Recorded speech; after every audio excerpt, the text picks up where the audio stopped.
بسم اللہ الرحمن الرحیم۔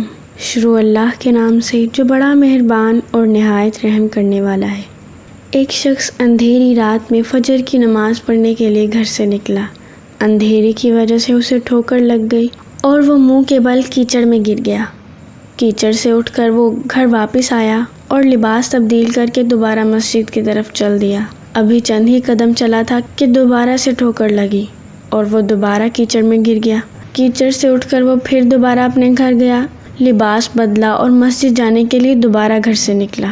جیسے ہی وہ اپنے گھر سے نکلا تو اس کے دروازے پر اسے ایک شخص ملا جو اپنے ہاتھ میں روشن چراغ تھامے ہوئے تھا۔ چراغ والا شخص چپ چاپ نمازی کے آگے مسجد کی طرف چل دیا۔ اس مرتبہ چراغ کی روشنی میں نمازی کو مسجد پہنچنے میں کسی دشواری کا سامنا نہیں کرنا پڑا۔ وہ خیریت سے مسجد پہنچا۔ مسجد کے دروازے پر پہنچ کر چراغ والا شخص رک گیا۔ نمازی اسے چھوڑ کر مسجد میں داخل ہو گیا اور نماز ادا کرنے لگا۔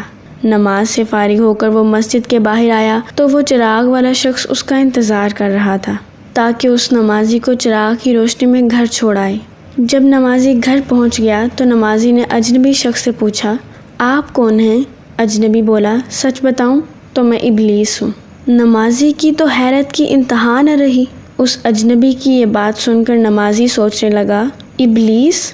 شیطان کیسے مجھے مسجد تک چھوڑ سکتا ہے؟ اس کا کام تو لوگوں کو بہکانا ہے۔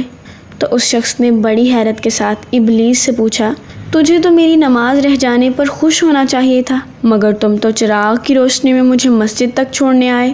ابلیس نے جواب دیا کہ جب تمہیں پہلی ٹھوکر لگی اور تم لباس تبدیل کر کے مسجد کی طرف پلٹے تو اللہ تعالیٰ نے تمہارے سارے گناہ معاف کر دیے، اور جب تمہیں دوسری ٹھوکر لگی تو اللہ تعالیٰ نے تمہارے پورے خاندان کو بخش دیا، جس پر مجھے فکر ہوئی کہ اگر اب تمہیں ٹھوکر لگ گئی تو اللہ تعالیٰ کہیں تمہارے اس عمل کی بدولت تمہارے سارے گاؤں کی مغفرت نہ فرما دے، اس لیے میں چراغ لے کر آیا ہوں تاکہ تم بغیر گرے مسجد تک پہنچ جاؤ۔ اس شخص نے جیسے ہی یہ بات سنی تو اس نے اللہ کی بارگاہ میں اپنا سر جھکا کر اللہ تعالیٰ کا شکر ادا کیا۔ تو پیارے دوستو، یہ ہے ہمارے رب کی شان۔ سبحان اللہ۔